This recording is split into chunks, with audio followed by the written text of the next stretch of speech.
Hi, it's Kevin Lebates here. So Bruno Schneider Saout has twice now pointed me at a press release by Algorand and the Italian collective management organization SAIE. And I thought, well, I might as well make a video about it then to discuss what I got from the press release. And the fact is, it is a press release. It doesn't actually give you very much in the way of actual information. It announces that this collective management organization, which seems to be focused on everything from authors of books to writers of plays to people who score music and editors and people like that, and it manages their copyrights. So they've announced that they have released 4 million non-fungible tokens on the blockchain Algorand, and that they have 95,000 members. So the first thing we can conclude is that there are an average of 42 tokens per member of the society.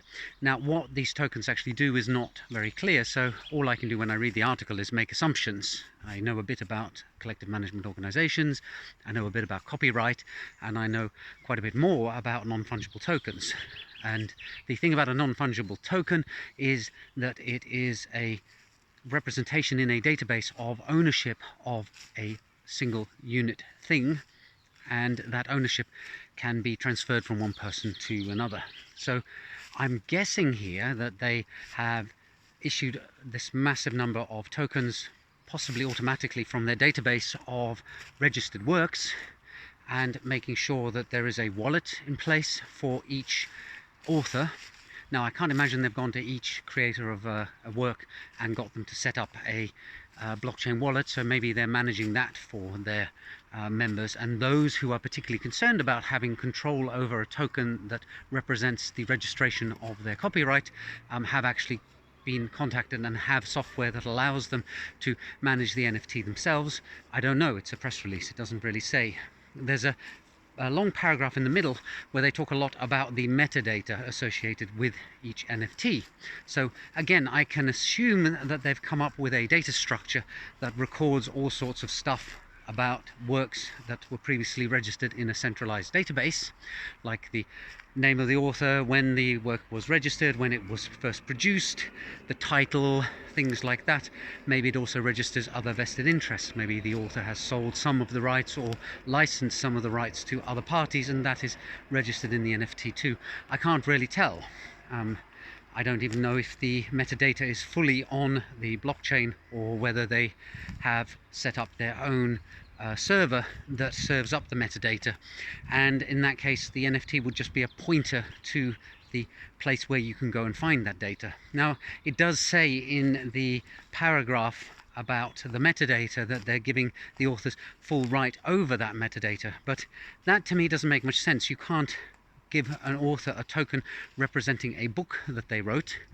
Let's say it's called let's not say it's called something. They've got the title and they've got all this other information about when it was written and stuff like that. If you give authors the access to rewrite that metadata, then they can start changing stuff that was recorded about it. They can claim that the title is different, or that it was written on a different date or something like that.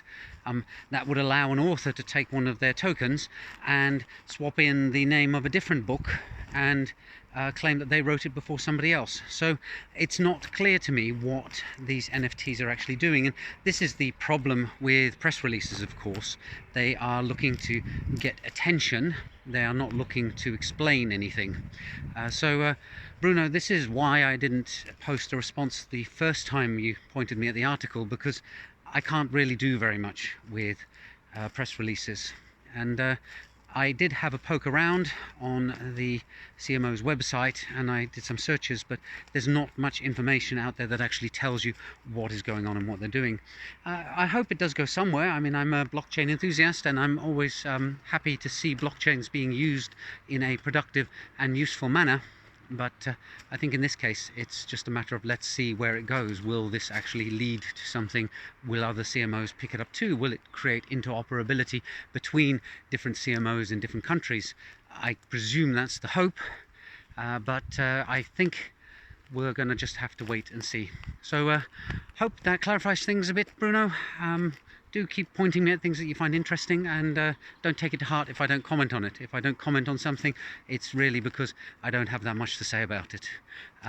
See you all in the next video soon. Bye for now.